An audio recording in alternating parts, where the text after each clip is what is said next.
So welcome to the Vedanta Society of Greater Houston and to our Bhagavad-Gita class. I'll begin with a chant as always. Om Parthaya Pratibodhitam Bhagavata Narayanena Swayam Vyasena Grathitam Purana Munina Madhye Mahabharatam Advaitam Ritavarshinim Bhagavatim Ashtadashadhyayinim Ambatvam Anusandadhami Bhagavad-Gita Bhavadveshinim Vasudeva Sutan Devam Kamsachanuramardanam Devaki Paramanandam Krishnam Vande Jagadgurum Mukam Karoti Vachalam Pangum Langhayate Girim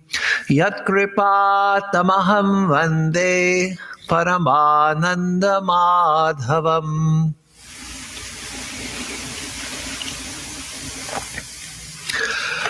So we will begin this evening where we left off last week. We came last time to verse 9 of chapter 11.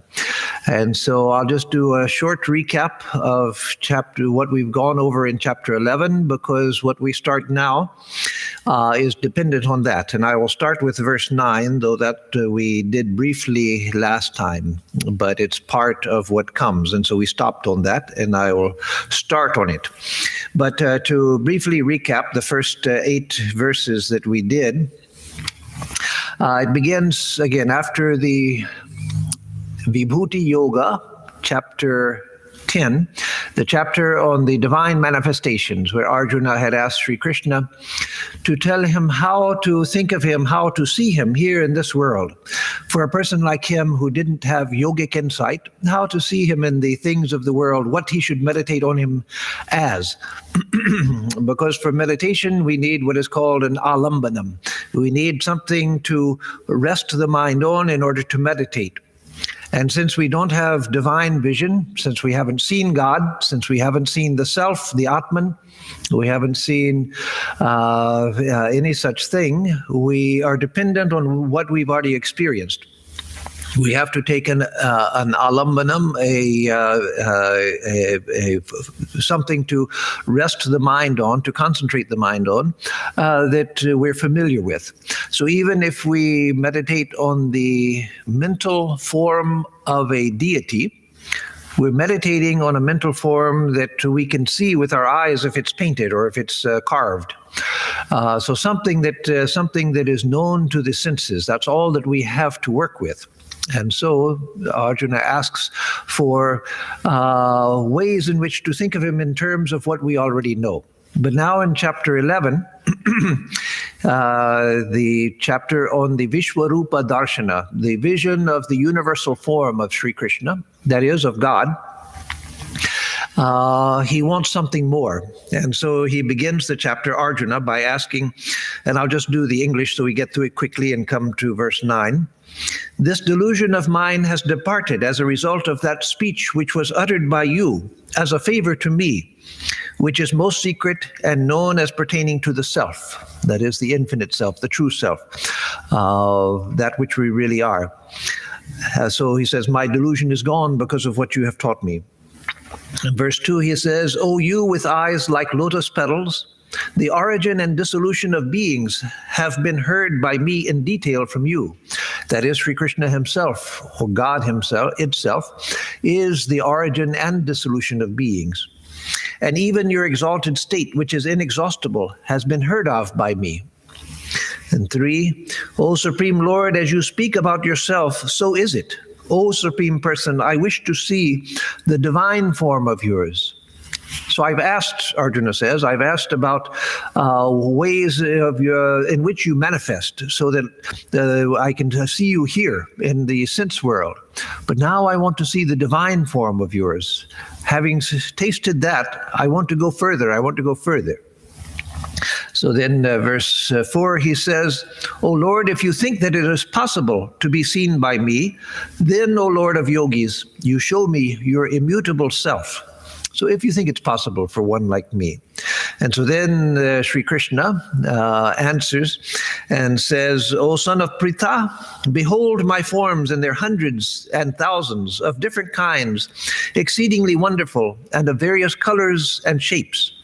So here I reveal my divine form to you. See, in its hundreds and thousands of manifestations. Behold, and then he lists the gods, different classes of gods that are within him, and also the many strange things not seen before. Behold now the entire universe, together with the moving and the non-moving, existing at the same place in this body of mine, that is in his Vishwarupa, his universal form, and also whatever else you would like to see. You are certainly not able to see me merely with these eyes, the mamsa chakshu, the fleshly eyes. I grant you the supernatural eye, divya chakshu. I grant you supernatural eye. Behold the yoga of mine, who am God. I who am God, behold my yoga. So then we come to verse 9, where we're to start now, where we ended last time and where we start tonight. And here it says, Sanjaya Vacha. Sanjaya says. Sanjaya again is the narrator of the Gita. All that is said in the Gita, from the first verse to the last verse, is spoken by Sanjaya. So he is repeating the dialogue between Krishna and Arjuna, but we know it because Sanjaya is giving it to us. So even though he speaks direct quotations from Krishna and Arjuna, or at least it proposes to be direct quotations, as Swami Vivekananda said, did Sri Krishna actually give a lecture to Arjuna on the battlefield in perfect poetry and so forth, that the critical mind may doubt that. That doesn't matter. That's not the purpose of the Gita, and such questions aren't pertinent to the teachings of the Gita. What's important is the teachings, and so as it has come down to us, it comes in the form of a relation by Sanjaya to the blind king Dhritarashtra, the uncle of the Pandavas, Arjuna and others, and the father of the Kauravas, the cousins of the Pandavas who were on the opposing side. And so Sanjaya is telling the king, now it comes back to the narrator, Sanjaya vacha eva muktva tato rajan mahayogeshwaro harihi darshayamasa parthaya paramam rupam aishwaram. So here he says, O Raja, that is, O king, because he's again telling this whole story to Dhritarashtra, the blind king, from afar. He's relating what happened on the battlefield to the king, because he himself has the power of clairvoyance and clairaudience. And so and not only that, this has already happened when Sanjaya is telling it to him. So he's looking into the past and at a distance, and then telling to Dhritarashtra that which happened. So he says, Eva muktva tato rajan, O Raja, having spoken thus, that is Sri Krishna having spoken thus to Arjuna, Mahayogeshwaro harihi darshyamasa parthaya. Mahayogeshwaro harihi, Hari, that is the name of God, Hari, he who takes away the miseries and sufferings of living beings, Hari, from Harati, which means he takes. So Hari, who is Mahayogeshwara, who is the great Lord of Yoga, or who is the Lord of the great yoga. So either the great Lord of yoga or the Lord of the great yoga. Darshayamasa parthaya, showed to Partha. So, O king, having spoken thus, Sri Krishna now shows to Sri Krishna, that is Hari, who is the great Lord of yoga, shows to Partha, Arjuna, Paramam Rupam Aishwaram, his Paramam Rupam, his supreme form. So Arjuna could see the Sri Krishna's physical body that anyone could see who was present there, who looking at him. But now he shows his paramam rupam, his supreme form, that is his true nature, which was Aishwaram. Aishwaram means related to Ishwara. Ishwara, God, the personal God, Ishwara, Aishwaram. Aishwaram from Ishwara, Aishwaram meaning pertaining to God. So his form, which was his divine form, he showed his supreme divine form. In Buddhism, they had the Mahayana Buddhism. They had the idea that the Buddha has three bodies. He has the Nirmana Kaya, which is the body that you see, which is the body of flesh and bones and blood and everything that all of us have.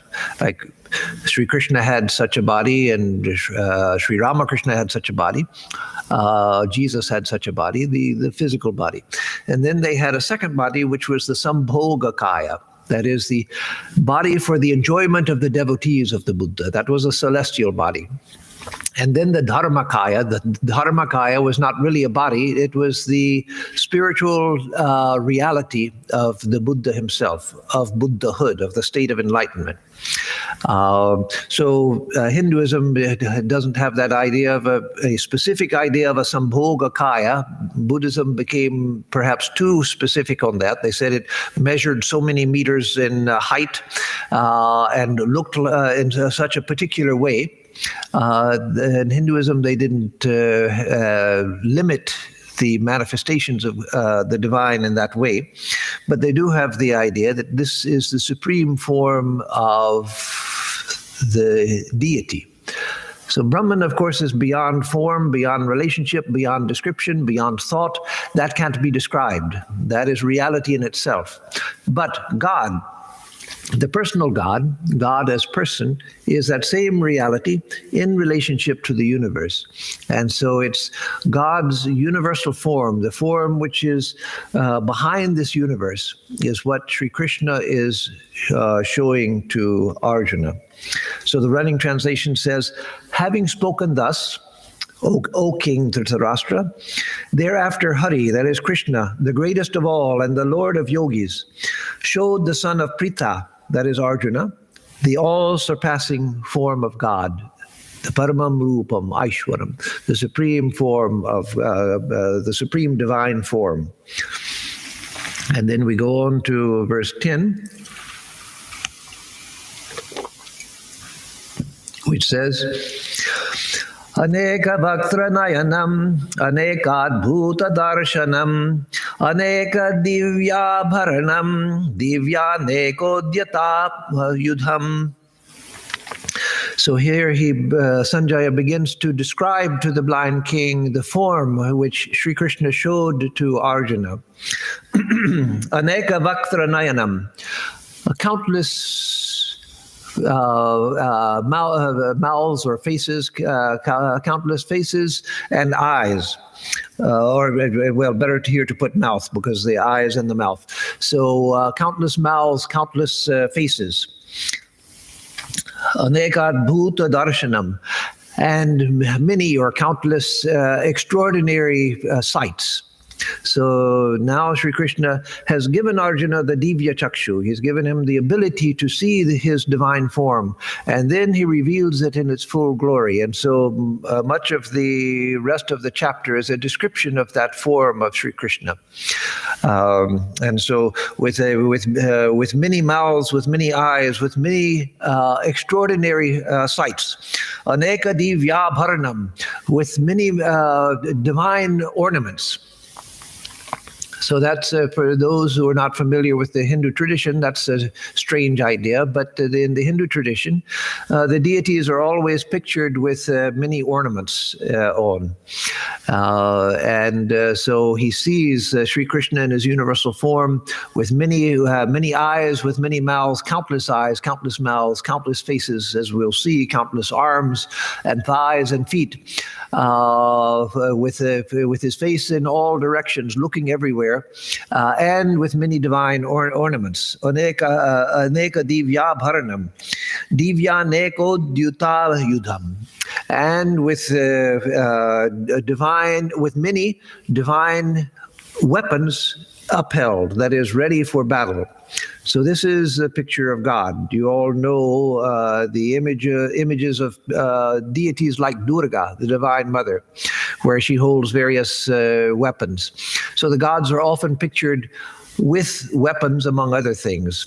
Sometimes they may have a japa rosary, they may have a scriptural text or the Veda or something like that, but they also often have weapons. And so here Arjuna sees Sri Krishna with many divine weapons. That is not an ordinary bow and arrow, but divine celestial weapons, and they are udyata. They are raised up, ready for battle, like in the image of Durga. Not comparing this to the image of Durga, but they're upraised like in the image of Durga. Because again, remember that he's describing something here which can't be described. So the words that we get here, we have to remember that this is something beyond the ordinary imagination. And Sanjaya is doing the best, and then later Arjuna, they're doing the best they can to describe something which is indescribable.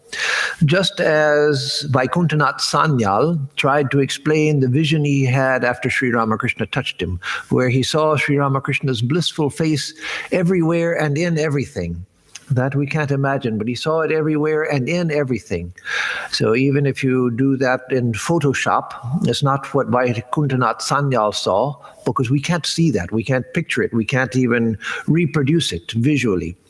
And so this can't be reproduced visually. Of course, in film and in art, they make an attempt to do it, and that's good, because we have to have some sort of use some sort of imagination just in order to have it come real to us. But we should remember that the idea of God, the idea of the personal God, is that the personal God is everywhere. The whole of the personal God is everywhere. The whole of the personal God is in everything. The whole of the personal God is within the universe, and the same whole, infinite, without parts, God is within the smallest part of each atom. The same God is within the heart of each being. The same God is listening to the prayers of countless people praying at the same time, responding to them, listening and responding to them personally. The same God is behind every action that happens in the universe. The rising of the sun, the setting of the moon, everything that happens, the waving of a blade of grass, everywhere. So that we can't imagine. And that deity, God, the supreme reality, God, as the personal God, is aware of everything simultaneously in the universe. We have a hard time just keeping up with our little lives, where we put our keys, where we left our wallet, whether we left our credit card at the store or whatever. But the divine being is aware of everything in the universe all at the same time. That's not imaginable. That's why when we realize the highest, we realize Brahman, our oneness with the infinite reality. But we don't become the personal God. Because that is beyond imagination. It's not beyond conception. Of course, Brahman is beyond imagination, but there we become the infinite itself. But the manifestation of that as the personal God, that's not what we become. We can realize the personal God, and we can get a glimpse of what the personal God is like, as Arjuna does. But when we say that we are one with God, it doesn't mean that I'm the deity who manifests the whole universe and runs the whole universe and is aware of everything within the universe at once. It means we are one with the reality behind that, which is beyond conception itself, but not the same as the manifested personal God. So.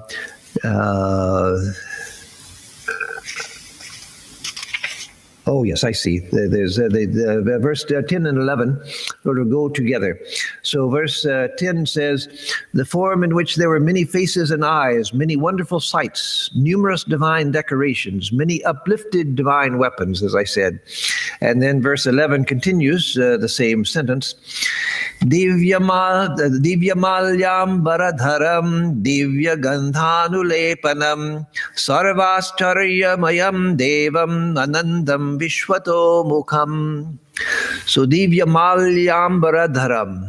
So that the deity that Arjuna is seeing is covered in divine garlands of flowers and precious jewels. So that deity is adorned with the divine garlands, with the divine clothing, divine vestments. Divya Gandhanulepanam, and is anointed with the divine fragrances. Sometimes a person in deep meditation, or sometimes a person when doing puja. If you get absorbed in the puja, sometimes the pujari, if a pujari who is very concentrated and absorbed in the act of worship, sometimes there's a divine fragrance that you smell, something that is superior to any flower or any perfume, something that is atindriya, which is beyond the sense organs, beyond the nose, something which is smelled, yes, but which is beyond the physical nose, something which is smelled with the essence of the power of smell. And so this image, or not the image, but this vision of the Vishwarupa, the universal form of Sri Krishna, is anointed with these divine scents, divine fragrances. And then Sarvascharyamayam, and which has many wondrous things about it. It's made of many wonders. Devam Anantam Vishwato Devam Anantam, the infinite deity. Devam, the deity, or the luminous being. Deva means both the luminous being or deity. Anantam, without end, the infinite divine being.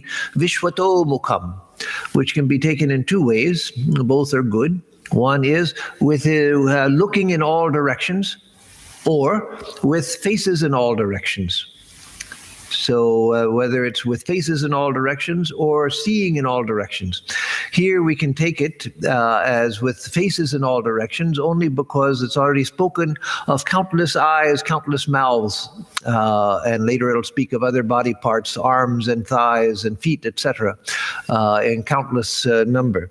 And so the two verses 10 and 11 in a running translation go, the form in which there were many faces and eyes, many wonderful sights, numerous divine decorations, many uplifted divine weapons.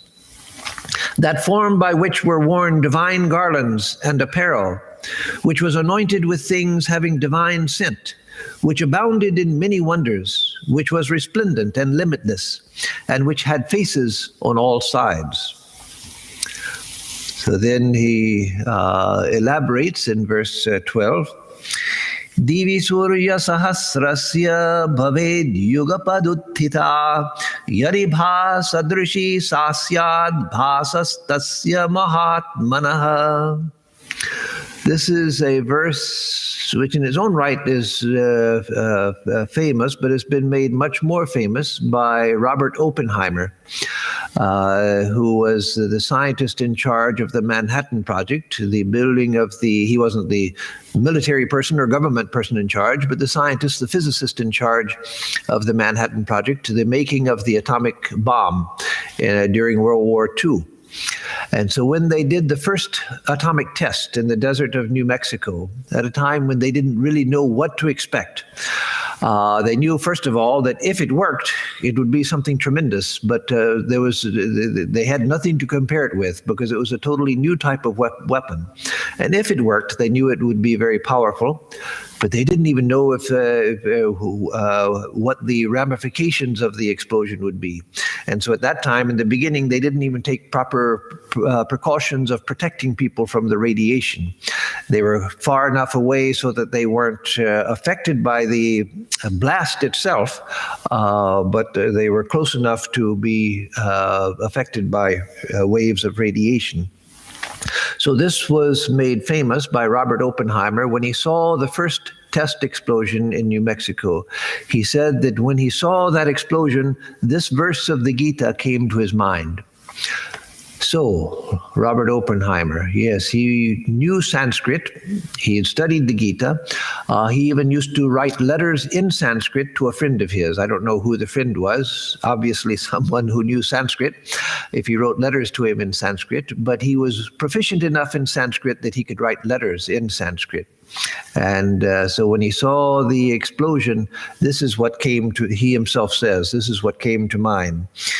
Divi surya sahasrasya bhaved yuga paduttitha yadibha. It's as if, says again, Sanjay telling what Arjuna is seeing in the divine form of Sri Krishna. It's like the light that one would see if in the heavens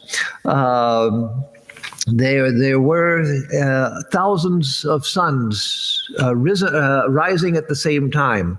Such a light, yadibha sadrishi sasyad, it would be such, syad bhasastasya mahatmanaha.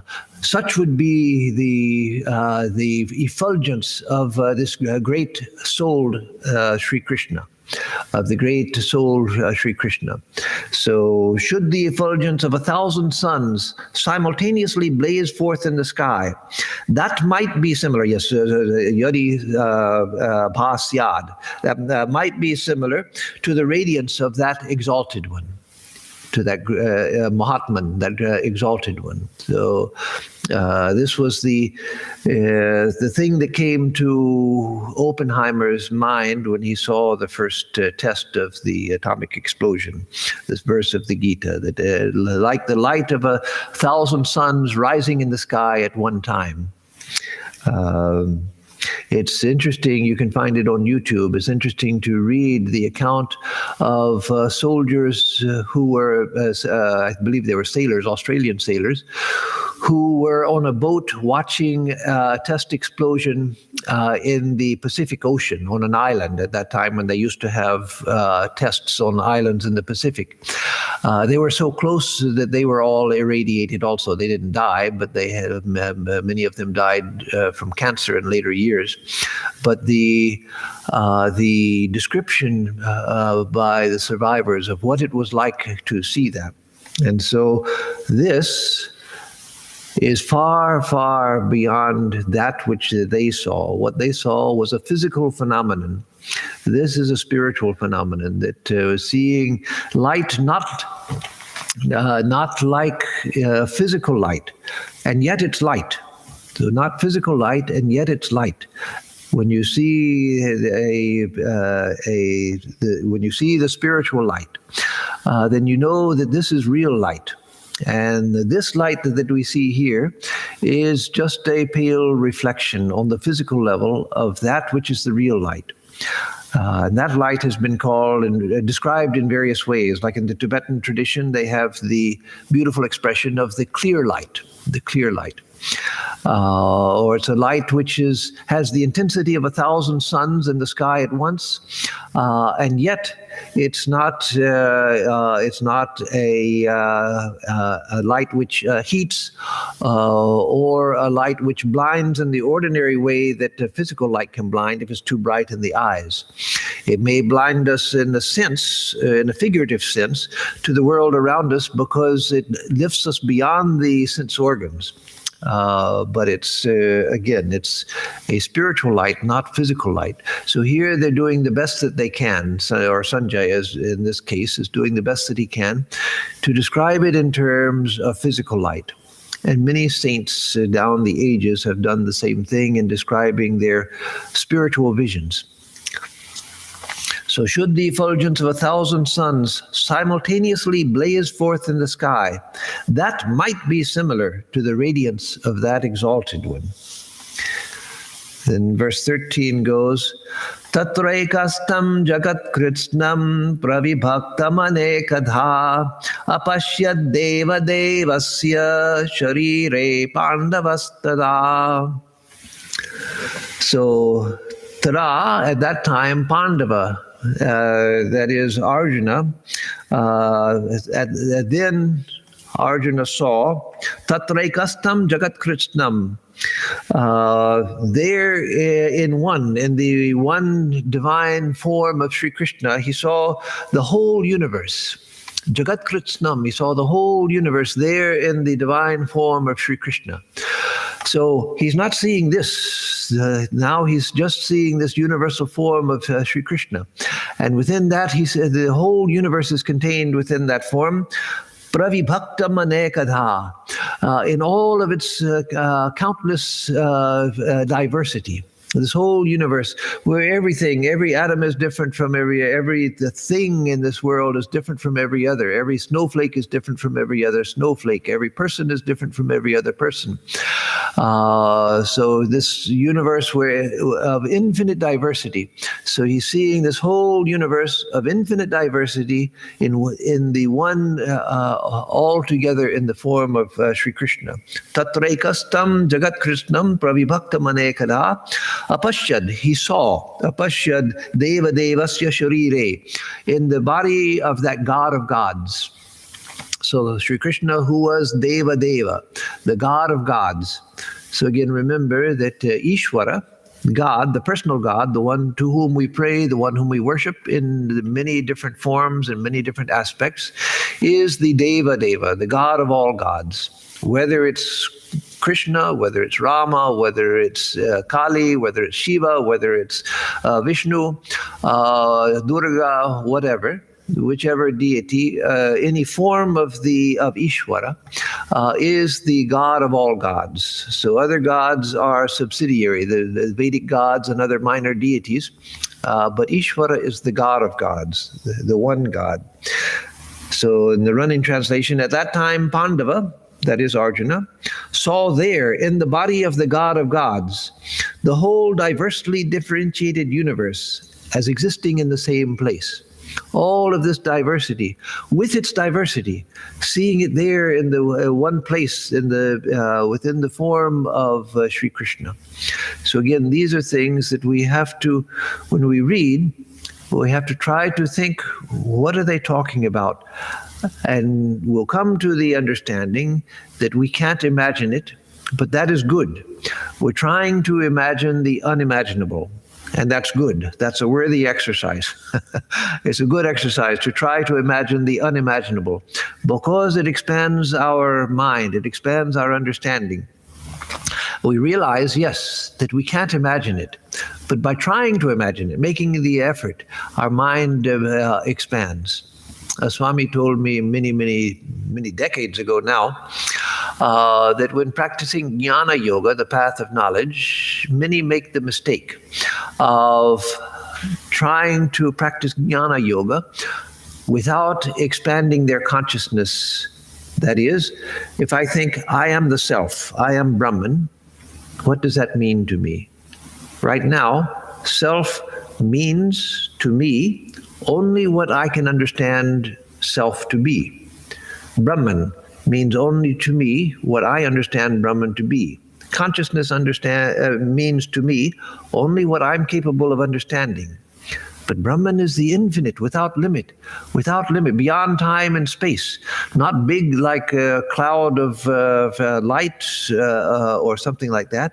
It's infinite, but without time, without space, something which is beyond understanding. And when I say I am the self, I have an understanding of what self means. That's me. I am the self. But that's the problem. My understanding of the self is me. And I understand of the self only what I understand of me. And so in the path of jnana yoga, we have to expand our idea of what consciousness means, of what Brahman is, of what the self is. We have to expand it until we realize that it's beyond imagination. And there, finally, we begin to dwell there.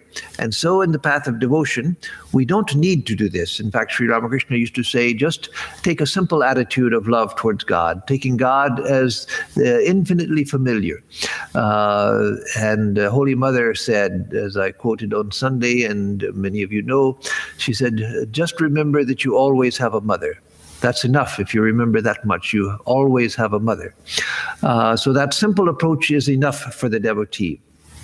But here, Arjuna's mind is being blown wide open by the extent of what he is being shown. And so it's good for us not to become full of awe for the divine being, because we don't want that. Sri Ramakrishna always taught against that. Don't make God something that makes you afraid or makes you full of awe. Bring God as close to yourself as you can, to make God intimately familiar, your very own. You, the very own of God's, and God, your very own. But this also has its place to expand our idea of what that is. Then when we go to God in our simple way, to God as our father, as our mother, as our friend, as our lover, as our child, however we approach God, then we know that one that I am approaching is the infinite, that which is within everything, not with awe, but that's what is my own, my most familiar, my most beloved. That is what is my most beloved. And so then we are uplifted by the very thought of God. So at that time, Pandava saw there in the body of the God of gods, the whole diversely differentiated universe as existing in the same place. Verse 14 says, Tatassa vismaya vishto hrishtaro dhananjaya pranamya shirasa devam kritanjalirabhashata. Tata sa, then he, Arjuna, or Dhananjaya here he's called, Dhananjaya, one of the many epithets of Arjuna. So then that Dhananjaya, Vismaya Vishto, filled with wonder, having been Vismaya Vishto, is overcome with wonder, seeing this. So again, try, as I've said many times in the course of this class, from the first chapter when Arjuna is overcome with misery. Always try to put yourself in the place of Arjuna and think what it would be like. Yes, it's imagination, but that's sacred imagination. That's imagination which stretches our mind and capacity in a good way. Imagine what it was like for Arjuna to see this extraordinary thing which is beyond anything that we can imagine. And yet he's seeing it. He's seeing it with his divya chakshu. As I said last class, our physical eyes can't see that, as Krishna tells Arjuna in this chapter or in an earlier verse. But he gives him divya chakshu, and the divine eye, divine insight, divine vision. And that divya chakshu works at the same time as the mamsa chakshu, the physical eye, the fleshly eye is working. And so it was as if he were seeing through these eyes. So it was with a power that was working in consonance with these eyes. He's seeing like we see, and yet not like we see. Everything has changed because of this sight. So the physical eyes can only see light, and that's physical light which we receive. Everything that we see with the eye is nothing but light, or the absence of light when we're in the dark. We also see darkness. We think, I don't see anything. Well, no, you are seeing something. You're seeing darkness. So we either see light or we see darkness. Nothing else. That's all that these eyes can see. So how can these eyes see that which is not physical light, and not physical darkness? They can't. But with that divya chakshu that Sri Krishna grants to Arjuna, with these same eyes apparently functioning, the divya chakshu works through these eyes. So it's not these eyes that are seeing, and yet it's as though it's seeing in the same way that we see now, but a whole different world of supersensuous truth is revealed. So like if a person has a vision of a deity or a vision of Rama or Krishna, Ramakrishna, Holy Mother, Durga, Kali, then they have a vision they're seeing as though with these eyes, but it's not these eyes that see the vision. It's the divine insight which is working through these eyes which sees the vision. So tatassa vismaya vishto, then he, Dhananjaya, Arjuna, is overcome with wonder. Hrishta Roma. Hrishta Roma. Roma means the hairs of the body, or means hairs, but here the hairs of the body. Hrishta, the excited hairs of the body. That is, the hairs of his body are standing on end. So sometimes when one is in a high spiritual state, or is seeing a vision, or is in a highly inspiring atmosphere, then the hairs on our body stand on end. All of us have experienced it to a certain degree when we hear something really inspiring, or it can be something that's very frightening also. Or, we get goose flesh and hair stands on end when we're very frightened. What is happening? At that time, what's happening is that the prana has become completely unified and completely magnetized, as it were. I don't mean that in a physical sense. It's not somebody took a magnet and magnetized the prana.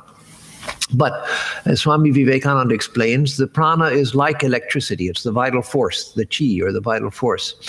And so when the prana becomes purified, or when there's something which either terrifies or inspires the person, then the prana becomes united and sort of moving in the same direction. So what is it that a magnet does? It establishes a current, a magnetic current, where all of the electrically sensitive parts are aligned in the same way. So if you put a magnet down in iron filings, the iron filings line up according to the magnetic field.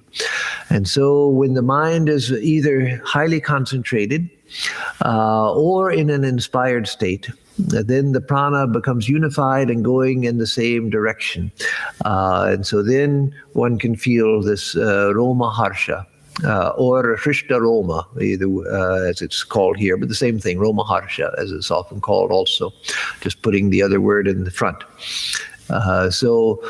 Again, something we've all felt, but in a spiritual state, one feels it even more intensely, and one feels that the whole atmosphere is electrically charged.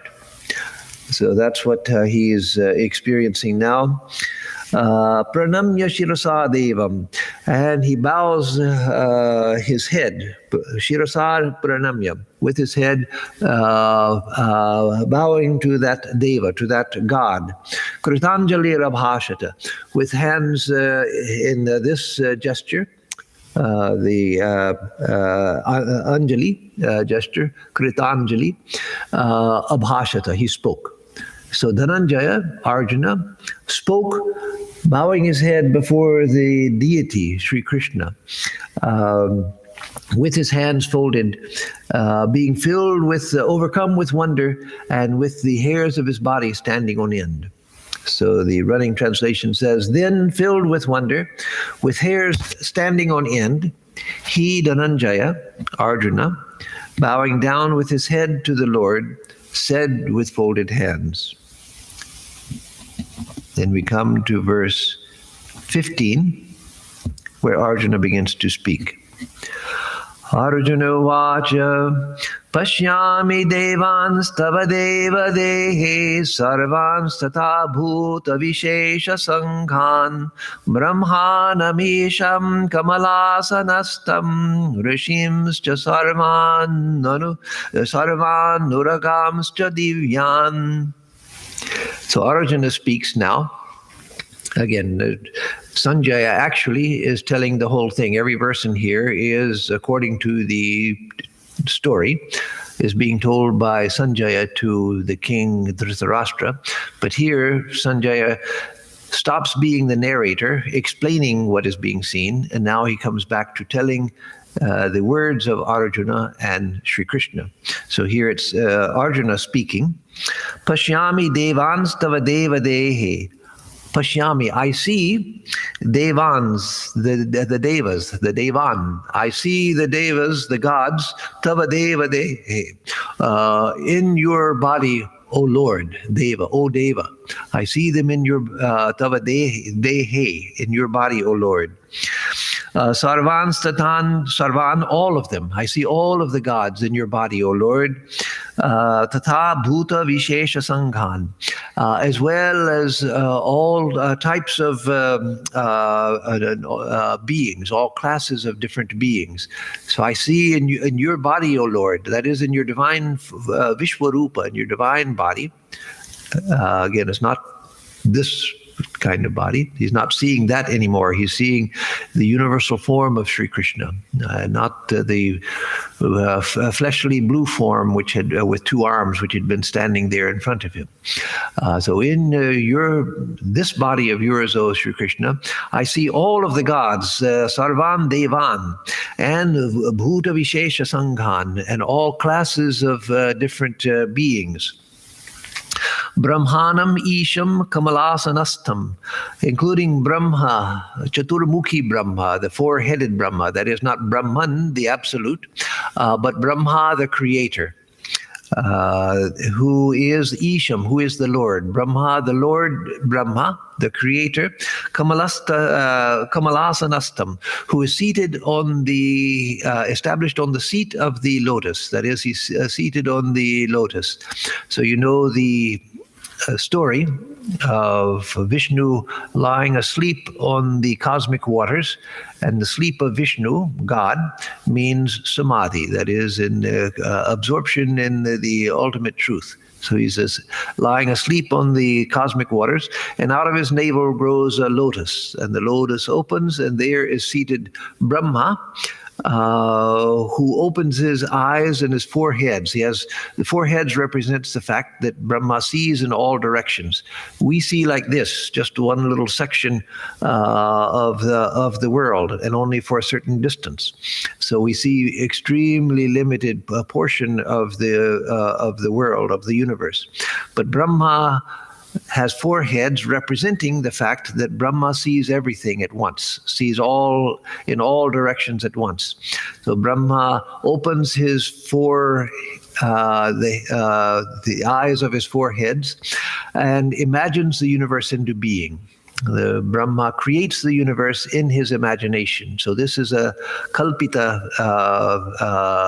vishwam, an imagined universe. Brahma imagines the universe into being, and we are participating in the dream of Brahma, dreaming our individual dreams within the cosmic dream of Brahma. So Arjuna says that he sees all of the gods within his divine body, the divine body of Sri Krishna, and all types of other beings. And among them he sees Brahma, the creator, seated on the lotus. Rishimscha sarvan urugамscha divyan, as well as all of the rishis. Excuse me.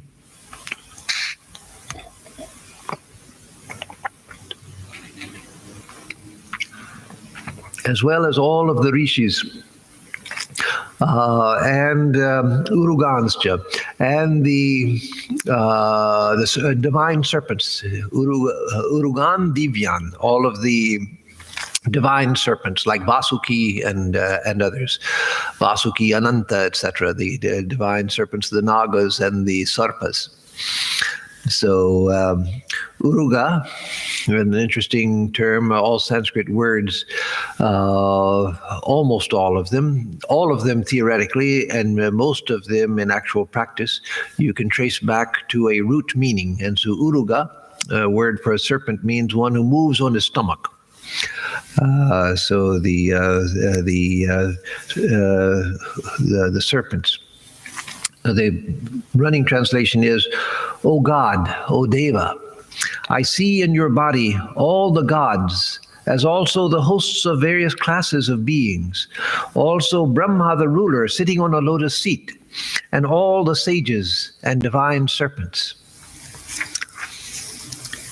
And verse 16, he says, again Arjuna speaking, Aneka bahu daravaktra netram pashyami tva sarvato nantarupam nandam namadhyam napunastavadim pashyami vishweshwara vishwarupa. So Aneka bahu, with many arms, and Aneka Udara, with many stomachs, that is abdomens, with many arms, with many abdomens, Bahu Vaktra, with many mouths, and Bahu Netra, with many eyes. So I see you, O Lord, with many arms, with many bellies, with many mouths, and with many eyes. Remember in the Vedas, the Purusha Suktam, and also there's the Narayana Suktam. Both start the same, only one is speaking of the Purusha, just as in the general term Purusha, which means the divine being, and the other speaking of Narayana, that is Vishnu. And so it begins, Om Sahasra Shirsha Purushaha Sahasraksha Sahasrapat Sabhumim Vishwato Vritva Atyatishtad Dashangulam Purusha Evedagum Sarvam. So it begins, Om Sahasra Shirsha, that Purusha with 1,000 heads, Sahasra Shirsha, Sahasrapat, with 1,000 eyes, 1,000 feet, etc. That the Purusha exists, filling all of space. So again, 1,000 is used here in the Veda and also here to mean countless. So the Purusha has thousands of heads, that is countless heads. Because every head of every being here is a head of the Purusha, and then the cosmic form of the Purusha, countless heads which are celestial heads as well. So in the physical world, every head is a head of the Purusha, and in the celestial world, countless celestial heads, which are the heads of the Purusha also, with countless eyes, countless arms, countless bellies. So Arjuna is seeing this cosmic form of Sri Krishna, where Sri Krishna has countless bellies, countless eyes, countless mouths, countless arms, etc. So, Pashyami Tva Sarvato Nantarupam. I see you, Sarvato, on all sides, everywhere, all around. Anantarupam, of infinite form. Anantarupam can be taken in two ways, and both ways are good. Anantarupam can be of infinite form, that is, there's no limit to your form, or of an infinite variety of forms. So you're manifested in an infinite variety, and also your form is not even a form because it's infinite. It's beyond. To have a form, you have to have something that has shape, and to have shape, you have to have boundaries. And so this doesn't belong to the shape, this doesn't belong to it, this doesn't, and that doesn't. This is the shape right here. And so to have shape, you have to be able to define the limits to something. But to Sri Krishna's divine form, we call it a form, Arjuna calls it a form, but there's no definition to it, there are no limits to it. It's infinite in extent, and infinite in variety, infinite in its temporal and spatial aspect, and infinite in being beyond both temporal and spatial aspects. And then Nantam na madhyam na punas tavarim.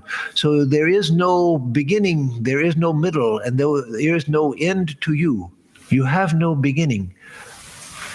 Beginning means a start, of course, means a starting point, but there's no, or a place where the form starts, but there's no beginning. As far as one can see, there you are, and you're even beyond that. So there's no beginning to you. There's no middle also. Like the universe, even at the physical level, this universe, where does the universe start? Well, you can't find the start of the universe. Cosmologists and astrophysicists say that the universe is expanding, and they've seen as far as they can and through telescopes, and postulate what might be beyond the furthest reaches that they see, and they try to hear the sounds of the Big Bang, and so many things. Those are all wonderful scientific attempts, but the universe is not a place where you can find a middle to it, nor to find the middle of something, you have to find that which is in the middle of two extremes. If there's no beginning, and if there's no end, How do you find the middle? There's no middle. There's no beginning. There's no end. The idea of middle also becomes meaningless if there's no beginning and no end. So, nantam na madhyam na punastavarim. So you have no, there's no end to you. There's no middle. There's not even an end, a beginning to you. Pashyami Vishweshwara Vishwarupa. I see all of this, O Vishweshwara, Vishwa Ishwara, the Lord of the universe, you who are the Lord of the universe. So he's seeing God, the infinite being, in its cosmic form, who is the Vishweshwara, the Lord of the whole universe. This whole universe is just a pale, pale manifestation of that infinite being. Swami Ashokananda used to say, I've heard in recorded lectures of his, he said, don't think that this universe that we see, that this exhausts the creativity of the divine being. No, this is a pale, pale reflection of the creative power of that being. We think the universe is beautiful, and yes, it is. Every part of the universe can be seen as a manifestation of beauty. Even the terrible things in the universe, there's a beauty about them also, if we have the eyes to see it. But this is just a pale, pale reflection of the divine being's creative potential. It goes far, far beyond anything that we've ever seen here. And so that Arjuna is being privy to now, given privy to now. So, Pashyami Vishweshwara Vishwarupa, O universal form. So now, Madhusudana Saraswati interprets Vishwarupa as cosmic person, so the cosmic person. And that's legitimate, of course. Madhusudana was a great sage and knew Sanskrit and the tradition far better than me. But it's not the only interpretation of Vishwarupa, because the name of the chapter is Vishwarupa Darshana. And so the universal form of the divine being. So he's addressed, I would have it, O universal form, O being of universal form. So the running translation goes, I see you as possessed of numerous arms, bellies, mouths, and eyes, as having infinite forms all around, sarvato. And then, O Lord of the universe, O one of universal form, I see not your limit, nor the middle, nor again the beginning. So this is a beautiful idea. So we'll stop on this verse, and if anyone has any questions, Surenji will let me know. But there are no questions at this point. And so next time we'll start on verse 17. So Arjuna again continues for several verses talking about what it is that he's seeing. But as I said, everything in the Gita is instructive, and everything is to be meditated on, and everything is to be, as far as we can, as far as we're capable of, everything to be internalized. And so in reading this chapter in particular, just to try to imagine the unimaginable, to try to imagine the unimaginable. It stretches our abilities. It stretches our ability to think in more cosmic terms. And so again, as I said earlier, not in order to make us afraid of God, that there should never be. There should never be any fear, nor awe in approaching God. Though as we'll see, and those of you who have studied the Gita before already know, Arjuna himself is overcome with awe, is seeing this form, and he pleads with Sri Krishna to come back to the form that he knew, that he's overcome with trembling at seeing the immensity of this form. So that's not what we want. That's not what Arjuna wanted, and Sri Krishna does come back to his usual form and assures Arjuna. But again, it's helpful for us to expand our view of what it is that we're approaching, where we're trying to go, who it is that we're approaching. Not for awe, not for fear, but to expand our conception. So still no questions. So I'll give announcements and then a closing prayer. For announcements, there's nothing special, just the usual activities, all online. Those of you here in Houston or in Texas know that Texas is opening up slowly, the economy, but we're not opening because it's not yet, we don't think it's in the interests of our members to start having assemblies here. And so we won't, even with social distancing here in the hall, because they say, scientists say that the worst place to be in any pandemic is to be in closed quarters with other people, even if you are social distancing. The very worst place to be is to be sitting in an audience hall, even with social distancing. So we won't do that. We're not opening yet, and not for some time. So certainly for all of May and into June and maybe beyond, we will continue only with the live streaming of lectures and classes. Though if people want to come to the center to make pranam here in the temple, if they want to sit in the shrine for a little bit, they can come by prearrangement, by contacting me by phone or by email, and so that we don't have people coming at the same time as other people. And then you can come and enjoy the shrine for some time. So that is open, but not for assemblies. So specifics are the usual. On Thursday, we will have the gospel class at 11 o'clock in the morning. On Sunday, we will have a talk at 11 o'clock. And next Tuesday, we will continue the Bhagavad-Gita class at 7:30. Tomorrow's program. Oh, that's one that, yes, Surenji mentioned tomorrow's program. That's one for which you have to have signed up because there's a limit on Zoom. But this is a wonderful program that Swami Atmarupananda of San Diego has been putting on. It's Vedanta 101. It's a course in Vedanta, but it's I think he calls it Vedanta 101 or something like that. But that shouldn't make you think that it's a beginner's course. Beginners are welcome and they can get a lot from it, but even people who have been around for a long time are enjoying it. He has different speakers on different topics. So I'll speak tomorrow night on the topic of Raja Yoga. I spoke a couple of weeks ago on Karma Yoga, and then tomorrow night on Raja Yoga.